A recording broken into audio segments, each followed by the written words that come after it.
Why did Andrea Yates kill her 5 children? How did Andrea Yates kill her 5 children?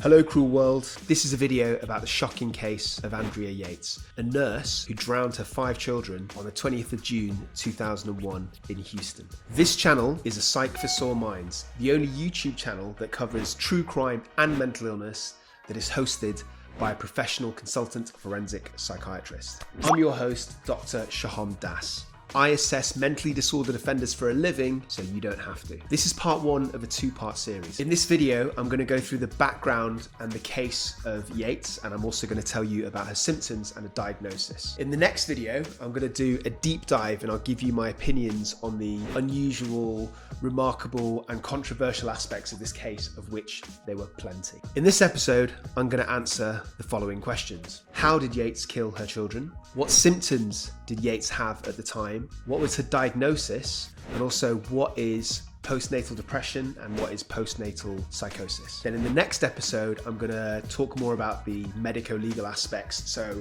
I'll tell you what was wrong with the evidence in her trial and why it went to a retrial. And there were numerous glaring mistakes that the psychiatrist made in her care, so I'll talk about what mistakes were made. And my personal favourite question, would this have happened in the UK? And finally, will Yates ever be released from the Psychiatric Institute where she is now? Accomplished them when you did take your children's lives? Maybe in their innocent years, God would take them up. God would take them up to be in heaven, is that what you mean? All right. And if you had not taken their lives, what did you think would happen to them? I guess they would have continued stumbling. And where would they end up? Hell. In hell. So I chose the case of Andrea Yates because I got a request from a viewer by email, and also because it's very much in my field of expertise of forensic psychiatry. So I've actually given evidence in similar cases to this, including mothers who've actually killed their own children. And my USP, I think, is that I can give my own professional opinions as a forensic psychiatrist, which I will do for you in this video. Okay, so let's get the gruesome bit out of the way. How did Yates kill her children? What happened on that fateful morning on the 20th of June 2001? So Yates's husband went to work, he worked for NASA, and then what she did is she methodically drowned each one of her children one by one. She was apparently quite calm about it, it was all quite calculated, and she did this while the rest of them were eating breakfast downstairs. So she killed a 6-month-old baby, a 2-year-old, a 3-year-old, a 5-year-old, and a 7-year-old. So really shocking, really heartbreaking. And for me, one of the most upsetting things is that the 7-year-old apparently ran away because he clocked on what was about to happen. And in my line of work, I've come across some very disturbing cases in my career, but this image really sort of sends a tingle down my backbone. I've actually got a 7-year-old son myself, so perhaps that's kind of, connected. Yates then phones the emergency services herself. She confesses to what she's done, and then she phoned her husband and told him as well. She later said that she'd been considering killing them for at least a couple of years, and this is because she did not believe that they were developing correctly, and she believed that she herself had been marked by Satan, and that the only way to save her children was to kill them, and that would stop them going to hell. Yates also believed that television cartoon characters were talking to her and were telling her that she was a bad mother. She also heard a human voice which told her to go and get a knife. Later, she said that in the walls of prisons she saw like satanic teddy bears and ducks, and she also said that she wasn't mentally ill, and she denied ever being depressed because, according to her, she'd never cried. So later in this episode, I'm going to break down those symptoms and I'll tell you about the diagnosis. Yates pleaded not guilty by reason of insanity at court. One thought that kind of crossed my mind was, why would she plead this if she previously stated that she was not mentally ill? So I think the explanation for this could be that it was actually her legal team for not guilty of reason of insanity using the evidence of a forensic psychiatrist such as myself. Or another possibility would be that there was a big gap between when the murders actually occurred and the trial, so she might have been medicated in that time, she could have improved in a mental state in that time and she could have gained insight. But what actually happened was that Yates was found guilty of multiple murders and she was sentenced to prison. And this is amazing to me, as the evidence in my view clearly suggests that she would meet the criteria for not guilty of reason of insanity for reasons that I'll explain in the next episode. And also there was false testimony given by one of my own brethren, a forensic psychiatrist no less, which led to her needing a new trial in 2006. And at that second trial, she was actually acquitted of murder for reasons of insanity, and she was committed to a state hospital where she is right now. In the next episode, I'll talk about this rotten piece of evidence and how it spoilt the case, and bizarrely, how it's connected to the TV program Law & Order. I kid you not. Okay, so now let's have a look at Yates's background history. Yates's upbringing was, I'd say, fairly unremarkable. She was raised as a Roman Catholic. She had a college degree and she worked as a nurse in a cancer centre for about 8 years. And as I said before, her husband worked for NASA. After marriage, their family life became a little bit kind of increasingly chaotic. So at one point they were living in a trailer, at one point they were even living in a converted bus, and she taught all of her children at home. She also had to take care of her father, who was suffering from Alzheimer's dementia. So Yates and her husband, interestingly, had very unconventional, shall we say, religious beliefs. So they weren't a member of any particular church, but she still hosted a Bible study group 3 nights a week at her house. And they were under this fundamentalist preacher who preached like hell and brimstone and damnation. And he also said that parents ought to commit suicide rather than cause their children to go to hell. Wow. Whatever happened to just popping around to your vicar's for a cup of tea? So the fact that Yates believed that she had been marked with Satan and the only way to save her children from hell was by killing them obviously suggests that there's some kind of connection between her religious beliefs and her delusions. So I don't think that religion in itself is in any way wrong. And I don't think it's related to mental illness. I don't think religion caused Yates's delusions, but I do think fear-mongering would have kind of exacerbated them. So I think Yates had gradually become psychotic over time and absorbed all the hell and the damnation over time. And I think she would absorb this into her paranoia, and this obviously eventually bled into her delusion. Okay, so let's look at Yates's mental health history. This is where things get really juicy. So shortly after the birth of her first child, which is about 7 years before the killing in the mid-90s, she started having hallucinations about stabbing people. And she also had a number of other symptoms over the years, often related to when she gave birth to a child. After the birth of her fourth child, Yates attempted suicide by taking an overdose. And she was taken to hospital, but she was discharged before she was actually fully recovered. And that's because the insurance company limited the number of days that it would pay for her to be in hospital. And then she was prescribed antidepressants, but she refused to take them. And this would never happen in the UK. Nobody would ever be discharged before they were ready. I'm going to talk to you about that in the next episode. So apparently the doctor suggested that she should try ECT, electroconvulsive therapy. This is often given a bad rep, and it has been used in a very barbaric manner in the past.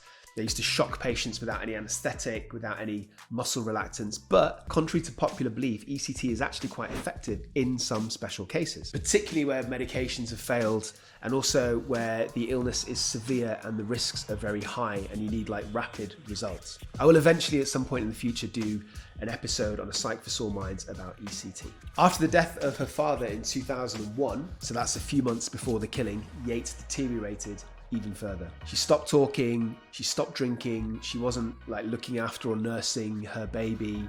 She began pulling out her own hair, and then she started to believe that video cameras were watching her and that television characters were speaking to her. She became mute and she became catatonic, and then she was taken to hospital for a third time. So to me, this is obviously barn door florid psychosis. Yates was discharged about 10 days later, despite the fact that she was still depressed and she was still mute. Apparently she was discharged because her sleeping and eating had improved. But in my view, this is far too early to discharge somebody. And I've got lots of criticisms about her psychiatric care, but we'll go into that in the next episode. So after Yates returned home, there was other kind of worrying, eccentric behaviors, such as she was filling the bath with water, and she told her mother-in-law that she was doing this just in case she needed it. And I mean, that is just alarming to me, right? Because if she's suggesting that she might use it to drown herself or anybody else, then she's obviously very, very high risk. After this, Yates was taken to hospital again. She was discharged again, and a psychiatrist began to wean her off the antipsychotic drugs. So to me, this is another alarm bells are ringing. This is a huge mistake. Again, I'll dissect this in the next episode. Okay, I'm going to take a quick break to introduce you to this channel, and then we're going to talk about Yates's diagnosis.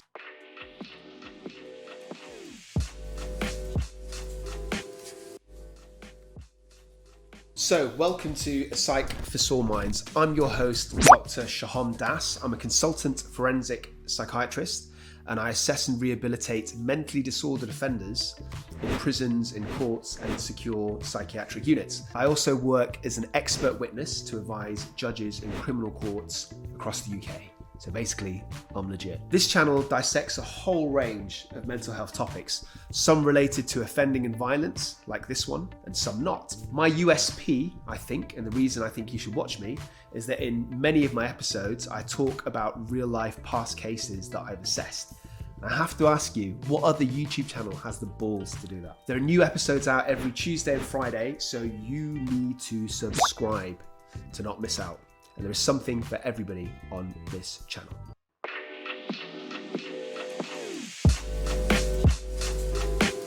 So straight off the bat, we can see lots of different psychotic symptoms in Yates. She's got multiple delusions, including paranoid delusions and delusions of reference. So delusions of reference is where you're convinced that something neutral, nothing to do with you, is referring to you. So in cases that I've personally seen, patients believe that there's secret messages to them within newspaper articles, or there's messages on TV just for them. So a few years ago, I saw a man who was watching a rape investigation on TV, and he was listening to a detective talking about the assailant, and he was convinced that the detective was talking directly to him and was kind of threatening to falsely convict him. So Yates also suffered from auditory hallucination. She was hearing voices talking about stabbing, and also visual hallucination. As I said, in the prison walls, she saw like satanic teddy bears and ducks. And she also had a lack of insight, so she said that she did not think she was mentally unwell, which is very common in psychosis. So Yates was diagnosed with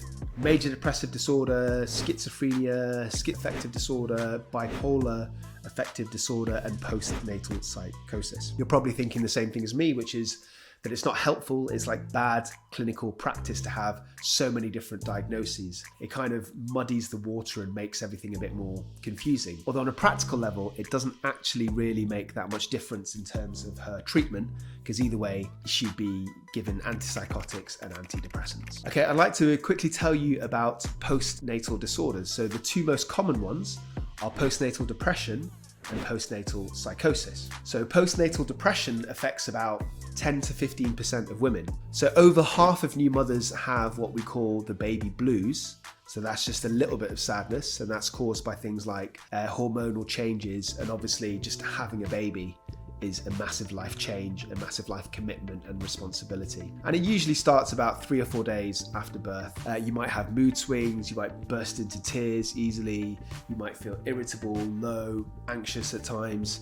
But usually this stops within about 10 days. And women who have the baby blues, they don't need treatment. However, if it continues for more than 2 weeks, then it might be postnatal depression. So if you're ever in that situation, you need to speak to your health visitor or your general practitioner. For postnatal depression, you usually use talking therapy. You can use antidepressants, but personally I think it's best to avoid them because postnatal depression is temporary, whereas most antidepressant medications take about 4 to 6 weeks before they start working. And also if mothers are breastfeeding, then they don't want antidepressants, those kind of chemicals in their milk. If you want some more information, the Royal College of Psychiatrists is a good source. It's got info sheets about that and everything else I'm talking about. Go to rcpsych.ac.uk. And in terms of postnatal psychosis, which is also called puerperal psychosis or postpartum psychosis, that's basically what Yates had. That is rarer, but it's much more serious than postnatal depression. It affects about 1 or 2 of every 1,000 new mothers. And you can have like manic symptoms or stupor or catatonia, or be completely perplexed, confused, delusions, hallucinations, and full recovery usually takes about 6 to 10 weeks. And after recovery, some mothers might actually fall into depression, and that depression can last weeks or months. So about a third of people that suffer from puerperal psychosis can relapse into more psychosis within the first few weeks. The best treatment is antipsychotic medication, or ECT, which I mentioned before. And this kind of psychosis comes on faster, more intensely than other psychosis. And obviously it's associated with risk, whether that's risk of suicide or risk of harming the baby. And I've actually given evidence in a case not so long ago where a mother tragically killed her own baby because she suffered with this psychosis. Yeah, very disturbing, very sad. Postpartum psychosis needs a very high level of support, observation, and the mother may need hospitalization. So the threshold to section somebody is much lower than normal because of the risks. And in fact, there are special mother and baby units. So these have nurses that are there to help the mother look after the baby. There's equipment from like nappies to cots. So it's set up for mothers and babies. I've actually worked in one in the past in a prison. So before we finish, I have some questions for you, dear viewers. Do you think the severity and the horrific nature of Yates's crime outweighs whether she's mentally ill or not? Do you think that's important? Have you, either directly or observing, suffered with a psychotic illness? And if so, how did you present, or how did the person you see present? Have you ever known of anybody who suffered from mental illness around the time of childbirth? I'm genuinely interested to know your answers, so please answer and comment in the sections below. Okay, that's enough lecturing from me for today. Stick around and I'll tell you what's going to come up on this channel. And I'm also going to beg you to subscribe in a very undignified manner, so you can look forward to that.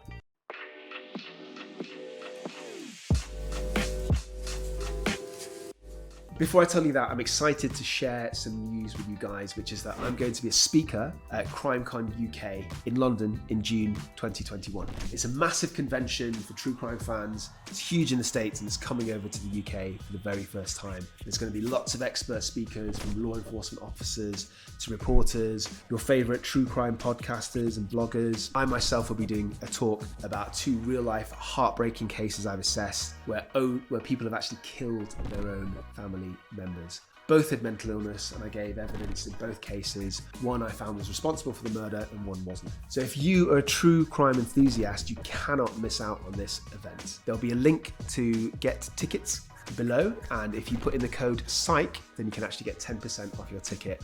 I'm doing you a solid because I love you like that. Okay, so please look out for part 2 of my series on Andrea Yates. So as I said, I'm going to really dig down into the medico-legal issues, what the psychiatrist did wrong when they were treating her, in my opinion, why she didn't get a defense of not guilty by reason of insanity first time round, and why she did later on, what was wrong with the evidence. I'm going to be talking about whether this would have happened in the UK and how the systems are different in America and the UK, and also if and when Yates might ever be released from where she is right now, which is sectioned, admitted, as they say in the States, in a psychiatric unit. So until next time, please, please, please, I beg of you, subscribe to my YouTube channel. Not only does it help me out immeasurably, but it actually automatically recharges your phone to 100%. Please comment more. I'm enjoying getting into conversations with you lot. Think about the videos and follow us on Instagram, like our Facebook page, submit an episode idea or any questions to our email,